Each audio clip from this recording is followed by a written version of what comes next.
नमस्कार, आप देख रहे हैं हॉट टॉक भारत। मैं हूं दिवाकर विक्रम सिंह।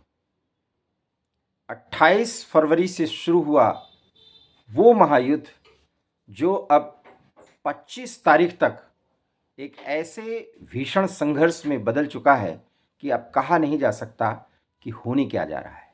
ये लोग कह रहे हैं, लेकिन मेरा ऐसा मानना है कि बुरी तरह पिटने के बाद ईरान की स्थिति अब इराक और अफगानिस्तान से ज़्यादा बदतर हो सकती है। अब आप सोच तो ये रहे होंगे कि इराक और अफगानिस्तान से तो अमेरिकी सेना को निकलना पड़ा, तो फिर वहां तो माना जाता है कि अमेरिकी सेना झुकी। तो अगर ईरान की स्थिति अफगानिस्तान और इराक की तरह होगी तो फिर अमेरिका यहां भी एक तरीके से पिछड़ रहा है। और कुछ लोग तो कह रहे हैं कि अमेरिका बुरी तरह पिट रहा है, या परास्त होने की कगार पर है, या बुरी तरह फंस गया है। जी नहीं, सच हम सिर्फ एकांगी दृष्टिकोण से देखने की कोशिश कर रहे हैं। अमेरिका जो सोच रहा था वो अप टू द मार्क नहीं कर पा रहा है, लेकिन अमेरिका ईरान को जिस अंदाज में तहस नहस करना चाह रहा था उससे ज्यादा वो तहस नहस कर चुका है। और ऐसा इसलिए कर पाया क्योंकि उसे इजरायल का सहयोग मिला है। 5 दिन के लिए एक संघर्ष विराम, वो संघर्ष विराम भी नहीं है, वो पॉज भी नहीं है, वो एक रणनीति के तहत ट्रंप के द्वारा एक शोषा छोड़ा गया हवा में, जिसको हमने मान लिया कि वो उन्होंने पॉज कर दिया। जबकि इस 5 दिन में इजरायल ने जैसे ही ट्रंप का बयान आया उसके बाद से जो बमबारी की है, आज 25 मार्च दोपहर के 2:30 बजे के करीब में जब वीडियो बना रहा हूं तब तक इजरायल ईरान के पावर प्लांट पर भी हमला कर चुका है। और अभी इजरायल अपने ऊपर अर्थात तेल अवीव, यरूशलेम और सही डिमोना शहर तो उनका एक परमाणु संपन्न क्षेत्र है ही है, उस पर भी भारी बर्बादी हुई है। वो भीषण बमबारी झेल रहा है, लहर पर लहर आ रही है, लेकिन इजरायल कह रहा है हम किसी भी कीमत पर ईरान को तबाह करके दम लेंगे। बातचीत अगर हो रही है तो ये अमेरिका और ईरान की हो रही है, हमारी कोई बातचीत नहीं है, ना हम इसमें शामिल हैं। अब आप सोच लीजिए ये कैसा बयान है। दो पार्टनर एक साथ मिलकर लड़ रहे हैं और एक कह रहा है कि हमसे बातचीत से कोई मतलब नहीं, हम अपना काम जारी रखेंगे। काम अर्थात ईरान को पूरी तरीके से तहस नहस करना। जो लोग ये हमेशा कह रहे हैं कि ईरान को लेकर के अमेरिका ने अनुमान जो किया था उससे बहुत ज्यादा डिटरेंस और उससे बहुत ज्यादा जिसको कहते हैं अपनी प्रतिरोधक क्षमता ईरान दिखा पा रहा है, वो लोग समझ लें ईरान इसीलिए तैयार हो रहा था कि हम भी बर्बाद होंगे, आपको भी बर्बाद कर देंगे। लेकिन ईरान ऐसा नहीं कर पा रहा है। ऐसे बड़े बड़े सैन्य विशेषज्ञ भी एकांगी दृष्टिकोण से बोल रहे हैं। इस बात का दुख है क्योंकि भारत में एकांगी दृष्टिकोण से इस पूरे मामले का विश्लेषण किया जा रहा है। होना यह चाहिए कि यह युद्ध कितना खतरनाक है, इसमें जिस तरह से ईरान तबाह और बर्बाद हो रहा है। ट्रंप जैसे अनप्रेडिक्टेबल व्यक्ति बराबर ये बात कह रहे हैं अपने प्रेस कॉन्फ्रेंसेस में, जो दैनिक रूप से करते हैं, कि वो 8 युद्धों को रुकवाए, हम ईरान को भी एक चांस दे रहे हैं। आप याद करिए, मई का महीना आने वाला है, हम मार्च में चल रहे हैं। इसी 10 मई के शाम के 7 बजे भारतीय अनुसार ट्रंप जो बयान देना शुरू कर पाए और जितना वो झूठ को सच बनाने की कोशिश करते रहे, उस समय से लेकर के आज तक क्या स्थिति भारत की रही। अगर प्रधानमंत्री नरेंद्र मोदी चुप न रहते तो भारत और अमेरिका के संबंधों की तो वाट लग जाती। फेक न्यूज क्रिएट करना, हवा में शोशेबाजी करना, ये सब ट्रंप की रणनीति है। जिसे हम उनकी मूर्खतापूर्ण बात समझते हैं वो उनकी रणनीति है, और इसीलिए ट्रंप बड़बोलेपन के शिकार हैं। लेकिन अनप्रेडिक्टेबल होना वो ट्रंप की एक बड़ी ताकत इन परिस्थितियों में बन रही है।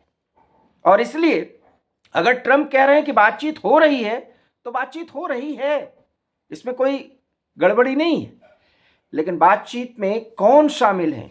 जैसे उनके दामाद ही हैं, विटकॉफ हैं, उनके विदेश मंत्री मार्को रूबियो हैं। ये सब ईरान के किसी नेता से बात कर रहे हैं या नेताओं के समूह से बात कर रहे हैं। याद करिए, हार्ट ऑफ भारत पर मैंने ही कहा था कि इनके नेताओं के या इनके नेतृत्व के 4 कैटेगरी है।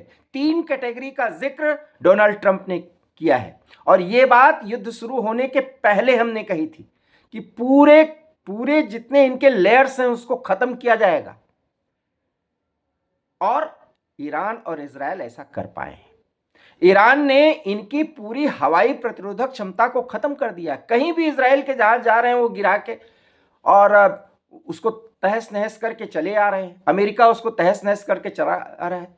ये तो पूरी दुनिया जानती थी कि वो प्रक्षेपास्त्रों के मामले में बहुत मजबूत हैं, और हार्ट ऑफ भारत पर बराबर मैं ये कह रहा हूं कि इन दोनों की रणनीति है कि किसी भी कीमत पर ईरान को इतना एग्जॉस्ट करवा देना कि अंततः उनके पास सरेंडर के अलावा कोई विकल्प बचे ही ना। इसका ये मतलब नहीं कि ईरानी अच्छे लड़ाके नहीं हो, लड़ाके तो हैं, लेकिन युद्ध में जज्बातों से काम नहीं बनता। ईरान इतनी बड़ी गलती कर चुका है कि उसके साथ कोई है ही नहीं। अब आप सोचिए, आप दोनों तरफ की जो शर्तें लगाई गई, बातचीत तो हो रही है, इसमें कोई दो राय ही नहीं है, क्योंकि 6 शर्तों का जिक्र, 10 शर्तों का जिक्र डोनाल्ड ट्रंप अमेरिका की तरफ से लगा रहे हैं, और ईरान 6 शर्तों की मांग रख रहा है, लिस्ट फहरिस्त थमा रहा है। अगर दोनों तरफ से शर्तें आ रही तो बातचीत तो हो ही रही है। राजनयिक मामलों को थोड़ी भी समझने वाला और उस पर निगाहबानी करने वाला व्यक्ति ये कह सकता है बातचीत हो रही है, लेकिन बातचीत किससे हो रही है ट्रंप जानकारी नहीं दे रहे। और जिस तरीके से उनके ईरान के स्पीकर से बातचीत किए जाने की बात कर रही, वो भी एक दिखावा है, ऐसा नहीं है। और याद करिए, मैंने एक शब्द बोला था कि ईरान के विदेश मंत्री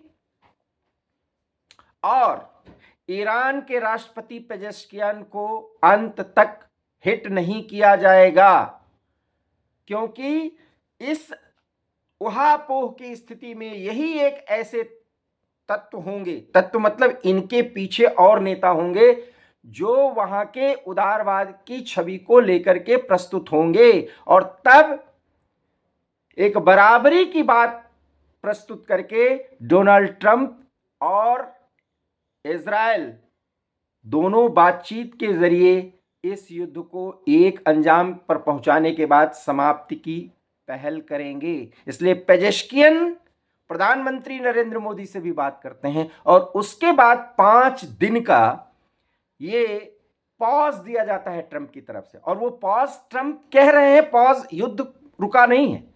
जब मैं बात कर रहा हूं, खबर यह है कि इजराइल पर एक ताजा लहर ईरान ने प्रक्षेपास्त्रों की फेंक दी है। ये कोई न्यूज है ही नहीं अब, क्योंकि ईरान अब अपने एग्जिस्टेंस की लड़ाई लड़ रहा है, और उस एग्जिस्टेंस की लड़ाई का मतलब अब बहुत क्लियर समझ लीजिए। खामेनेई रिजीम से जुड़े हुए लोग ईरान को अब नहीं चला सकते, और अगर उसमें से ही कुछ लोग चलाएंगे तो वो अमेरिका के द्वारा तोड़ लिए गए हैं, और अगर वो तोड़ लिए गए हैं तो वो अमेरिका और इजराइल के हिसाब से बात को आगे बढ़ाएंगे, जिस पर Saudi Arabia, UAE, Qatar, Bahrain, Kuwait, Oman, Turkey, सब यहां तक कि भिखमंगा पाकिस्तान, इन सब की सहमति होगी। जिस तरीके से इस मुस्लिम उम्मा की पिछले 28 दिनों में कलई खोल करके ट्रंप और इजराइल के प्रधानमंत्री नेतन्याहू ने रख दी है, अब उसको बताने की जरूरत नहीं है। ये हम न्यूज पर न्यूज दिए चले जा रहे हैं। सब एक तरीके से तुष्टीकरण की राजनीति और तुष्टीकरण का गेम ये न्यूज प्रेजेंटेशन में भी सामने आ रहा है। और इसका ये मतलब नहीं कि हम अमेरिका की तारीफ कर रहे हैं। अमेरिका ने हमें क्या दिया, इस देश को क्या दिया? इस देश को तो यही पाकिस्तान के सामने हमेशा नीचा गिराने और बराबरी के दर्जे पर खड़े करने की कोशिश 140 करोड़ के आवाम को ट्रंप ने की। लेकिन इसका यह मतलब नहीं कि हम ट्रंप को यह बताएं कि ट्रंप पिछड़ रहे हैं, ट्रंप पिछड़ रहे हैं। युद्ध की स्थिति जो है वो युद्ध के नजरिए से देखा जाना चाहिए, जिसमें अमेरिका भले ही एक महंगी लड़ाई लड़ रहा है, लेकिन पूरे मध्य पूर्व में ईरान जिस तरीके से एक कट्टरपंथ के आगोश में जाकर के पूरे क्षेत्र को अपने बंधन में रख रहा था, अमेरिका उसको छुड़ाने जा रहा है। आज नहीं तो कल ईरान को घुटने टेकने पड़ेंगे, ये लिख के रख लीजिए, नोट करके रख लीजिए। लेकिन अगर यूं ही वो घुटने टेका तो ये अमेरिका बड़ी सिरदर्दी पैदा करेगा, क्योंकि उसकी नजर पाकिस्तान पर जाएगी, फिर इंडिया को भी उसमें इन्वॉल्व होना पड़ेगा और फिर डोनाल्ड ट्रंप अपने हिसाब से चीजों को डील करने की कोशिश करेंगे।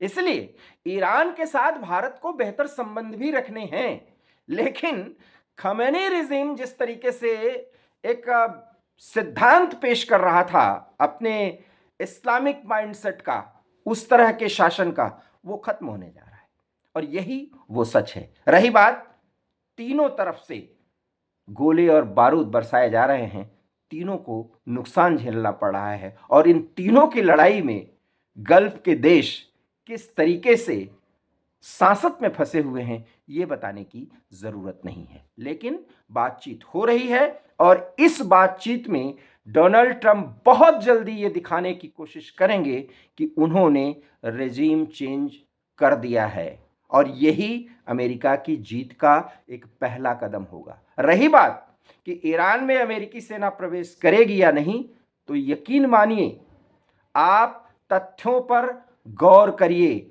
अमेरिका अब तक की कार्रवाइयों में सबसे ज्यादा पैदल सैनिक, अर्थात अपनी सेना, बूट्स ऑन ग्राउंड जिसे कहते हैं, उसका प्रयोग ईरान के खिलाफ करने जा रहा है। लेकिन इसका मतलब नहीं कि तेहरान में आर्मी उतर जाएगी।